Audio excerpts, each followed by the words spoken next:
करने से पहले आज की वीडियो में हम बात करेंगे इंट्रोडक्शन टू पॉलिनोमियल्स की, जिसमें हम कुछ टर्म्स डिस्कस करेंगे और ये टर्म्स हमारे आगे आने वाली एक्सरसाइजेस में जब हम क्वेश्चन सॉल्व करेंगे ना तब हमें हेल्प करेंगे। So let's start by discussing the title of this chapter which is polynomials. हम सबसे पहले समझेंगे कि पॉलिनोमियल्स होते क्या हैं। अगर पॉलिनोमियल्स की एग्जैक्ट डेफिनेशन की बात करें तो डेफिनेशन क्या कहती है कि a polynomial is a finite expression constructed from variables and constants. अब अगर इस टर्म को, इस स्टेटमेंट को हमको समझना है तो हमको वेरिएबल्स और कांस्टेंट्स क्या होते हैं ये पता होना जरूरी है। ओके, अगर सबसे पहले कांस्टेंट को देखें कि कांस्टेंट्स क्या होते हैं, तो एक वैल्यू जो चेंज ना हो, कोई एग्जैक्ट वैल्यू किसी भी टर्म की अगर है तो आप उसे बोलोगे कि कांस्टेंट है, it is not getting change. जैसे कि अगर मैं मान लो 2 ले लूं तो इस 2 को क्या 3 लिख सकते हो या इस 2 को 1 लिख सकते हो या इवन आप इस 2 को -2 लिख सकते हो क्या? नहीं, इस टर्म की एक एग्जैक्ट वैल्यू है। 2 मतलब 2, ना 1 रुपए का ना 1 रुपए ज्यादा, है ना, इसकी एक एग्जैक्ट वैल्यू है। तो ऐसे टर्म्स जिनकी एग्जैक्ट वैल्यू होती है उन्हें हम कहते हैं कॉन्स्टेंट्स। अब कॉन्स्टेंट्स में जितने भी आपके इंटीजर्स होते हैं, रैशनल नंबर्स होते हैं, ये सारे कॉन्स्टेंट्स होते हैं क्योंकि इनकी एग्जैक्ट डेफिनाइट वैल्यू होती है और आप इनकी वैल्यू को चेंज नहीं कर सकते। आप 2 की जगह 3 लिख दोगे तो आपका आंसर आप रॉन्ग कर देंगे। ठीक है, तो कांस्टेंट मतलब जिनकी वैल्यू चेंज नहीं हो सकती। अब अगर हम वेरिएबल्स की बात करें तो वेरिएबल्स मतलब मान लो कि एक ऑब्जेक्ट की डेफिनाइट वैल्यू नहीं पता और अगर कोई आपसे बोले कि आप इसकी वैल्यू बताओ कि क्या है, तो आप क्या करोगे? Instead of expressing the value of that object by a constant number, आप उसको अल्फाबेट से डिनोट कर दोगे। मान लो मैंने उसको एक x से डिनोट कर दिया कि इस ऑब्जेक्ट की वैल्यू x रुपीस है। ठीक है, तो क्या होगा? x जो है वो क्या होगा? Variable. Variables are those terms which can vary, which can change.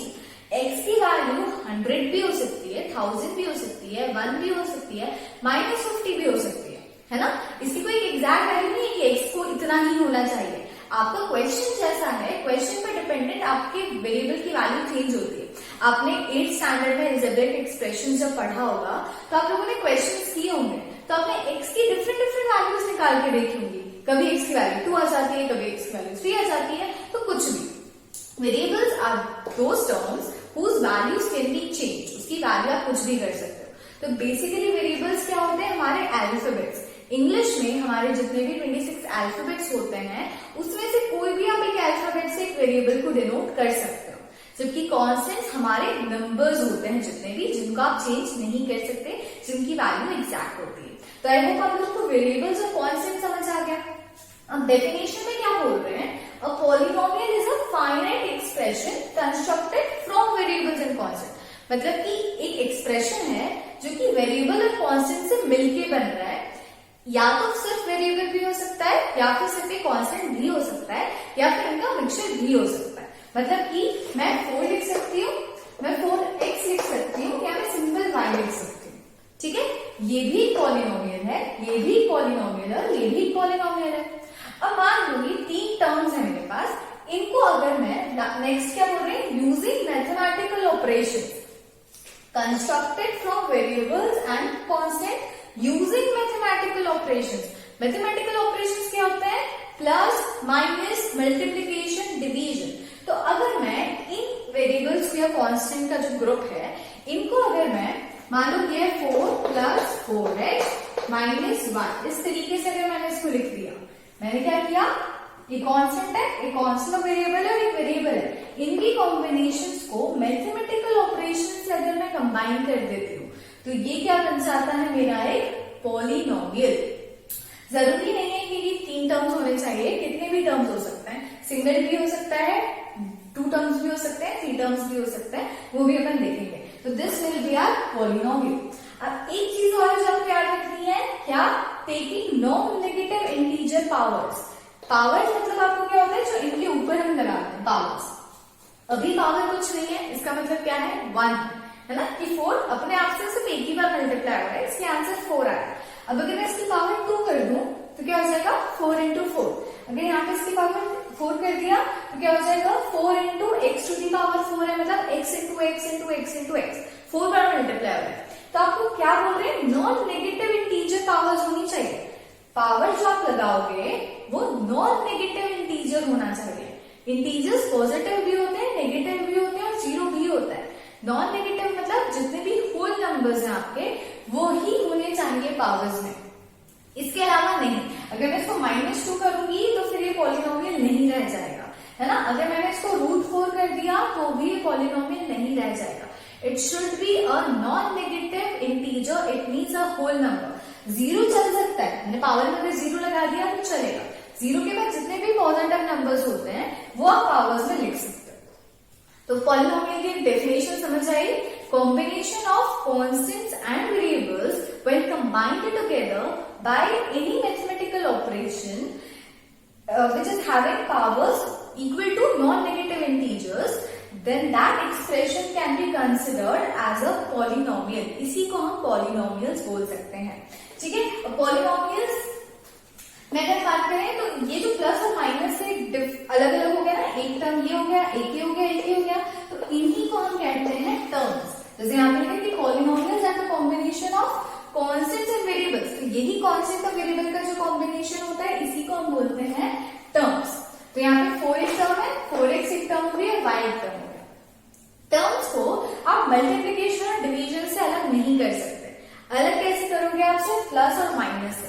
जैसे 4 इंटू एक्स है यहाँ पे, तब भी आप इसको एक ही टर्म कंसिडर करोगे, जबकि अगर यहाँ प्लस और माइनस आ गया है तो ये अलग अलग टर्म्स हो गए, ठीक है। मतलब अगर मैंने इसका लिखा होगा 4xy, तो इसका मतलब क्या है 4 into x into y. Into है तब भी आप इसे एक ही टर्म कंसिडर कर रहे हो।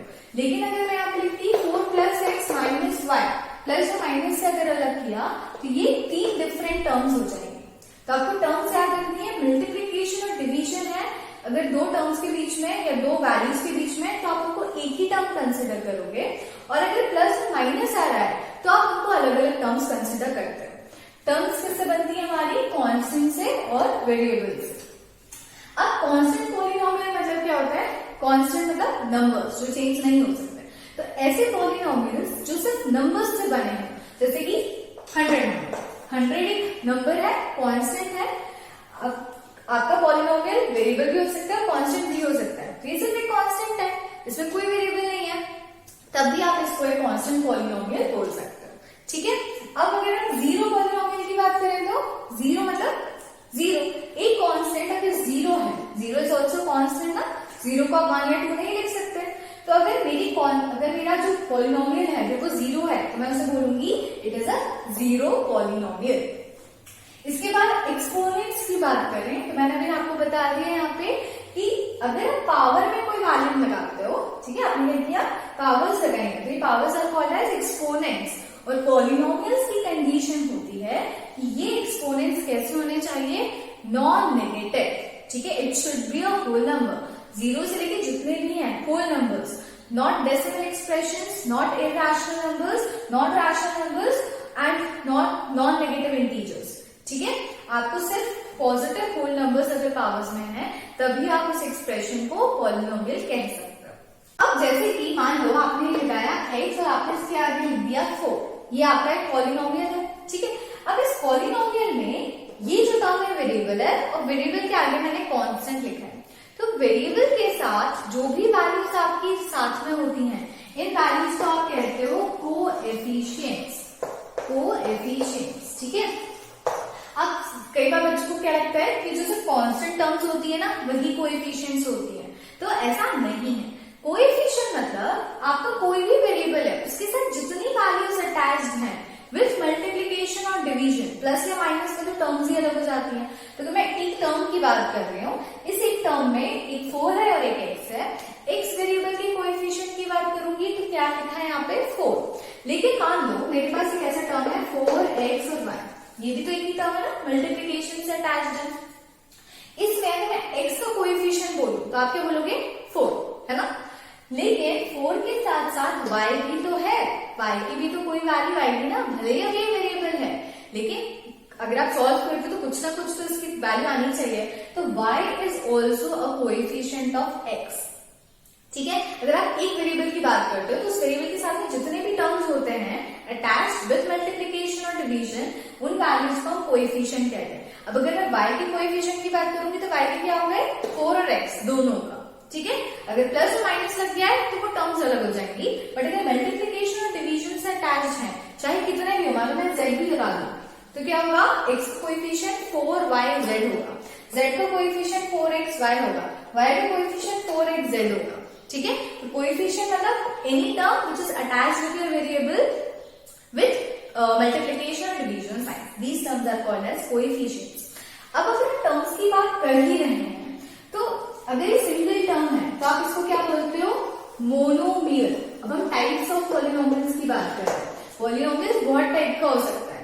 अगर एक पॉलिनोमियल में सिर्फ एक ही टर्म है तो मोनो मतलब क्या होता है, one.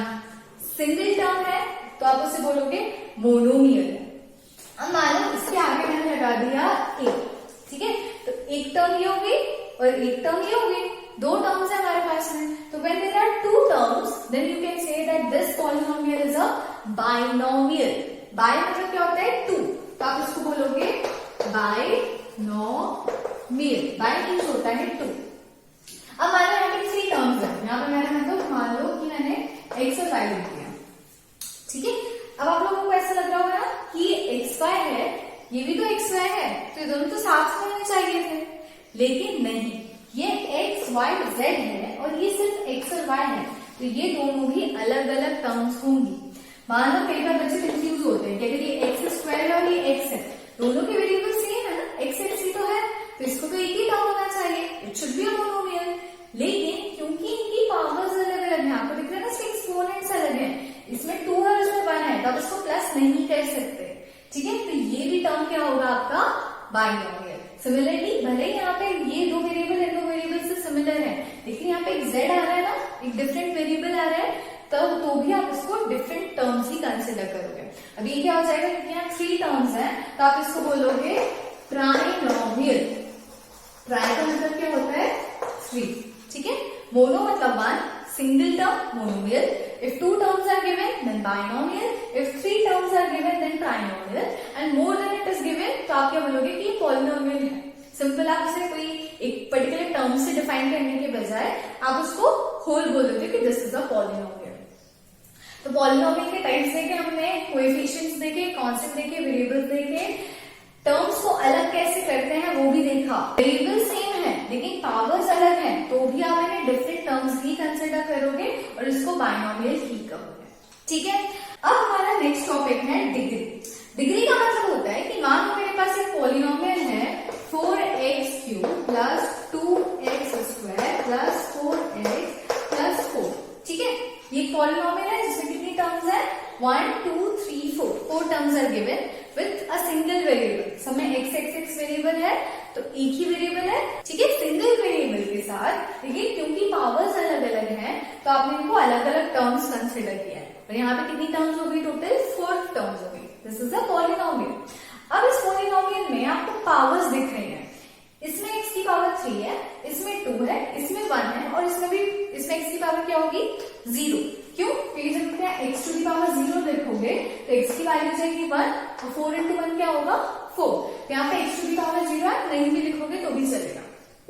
This is a polynomial. अब इस पॉलिनोमियल में जो हाईएस्ट एक्सपोनेंट की पावर होती है ना, हाईएस्ट कौन सी है, 3। 2 भी है या 1 भी है, लेकिन 1 2 और 3 और 0 में सबसे बड़ा कौन सा होता है, 3। तो आपकी डिग्री हो जाएगी 3, डिग्री विल बी 3। इसका मतलब आपके पॉलिनोमियल के जितने भी एक्सपोनेंट हैं उनमें से जिस एक्सपोनेंट की वैल्यू सबसे ज्यादा होगी आपके पॉलिनोमियल की डिग्री भी वही वैल्यू हो जाएगी। मान लो यहाँ 3 नहीं होता, 4 होता तो आपकी डिग्री क्या हो जाती, 4। मान लो कि यहाँ पे 8 होता तो आपकी डिग्री हो जाती 8। तो हाईएस्ट पावर जो भी होगा आपके पॉलिनोमियल का वही आपकी डिग्री कहलाएगी। अब मान लो कि मेरे पास पॉलिनोमियल है 4x प्लस 2, बाइनोमियल है ये, ठीक है। इसमें हाईएस्ट पावर क्या है, x की पावर यहाँ पे कुछ नहीं होता है तो मतलब क्या होता है, 1 होता है, तो x की पावर 1 है, तो यहाँ पे डिग्री क्या होगी, 1, क्योंकि हाईएस्ट पावर ये वेरिएबल के ऊपर जो हाईएस्ट पावर होती है वही डिग्री होती है। तो ये हो गया हमारी डिग्री, इसकी हो गई 1। तो जब डिग्री 1 होती है ना तो आप क्या बोलते हो, it is a linear polynomial. When the degree of a polynomial is 1, highest power of a polynomial is 1, then your polynomial is called as linear polynomial. अब मान लो कि होता 4x square plus x plus 7, मान लो ऐसा है। Trinomial है ये, trinomial में हाईएस्ट पावर क्या है 2, मतलब डिग्री क्या है 2। तो जब हमारी डिग्री 2 होती है तो आप क्या बोलते हो, it is a quadratic polynomial, quadratic polynomial. ठीक है। अब मान लो कि अगर 3 होती डिग्री 5x क्यूब प्लस 7, मान लो ये 5x क्यूब प्लस 7 बायनोमियल है, वेरिएबल की हाईएस्ट पावर है 3, तो जो 3 हो गया तो डिग्री 3 है, जिसको आप क्या बोलोगे, it is a cubic polynomial. तो linear, quadratic and cubic 3 types of polynomials आपके सिलेबस में अभी है। तो आपको पता होना चाहिए कि अगर मेरी पावर, हाईएस्ट पावर अगर 1 है तो लीनियर पॉलिनोमियल, 2 है तो क्वाड्रेटिक पॉलिनोमियल, और अगर 3 है तो क्यूबिक पॉलिनोमियल। ठीक है। 4 होती है तो उसे बाई क्वाड्रेटिक भी बोलते हैं, वो अभी आपके सिलेबस में नहीं है, तो आप लोगों को भी इतना याद रखना है। ठीक है। चलो, तो मैंने आप लोगों को आज बता दिया पॉलिनोमियल्स क्या होते हैं, कांस्टेंट वेरिएबल्स क्या होते हैं, टर्म्स कैसे लिखते हैं। ठीक है। Constant polynomial, zero polynomial, exponent और डिग्री। ठीक है। इतनी चीजें अगर आपको पता है तो आप अपनी फर्स्ट एक्सरसाइज बहुत इजीली सॉल्व कर पाओगे। तो नेक्स्ट वीडियो में हम अपनी फर्स्ट एक्सरसाइज स्टार्ट करेंगे। तब तक के लिए इसको अच्छे से पढ़ो, समझो, नहीं समझ में आया तो आप लोग मुझसे दोबारा पूछ सकते हो। ओके, अपना ध्यान रखिए, बाय बाय।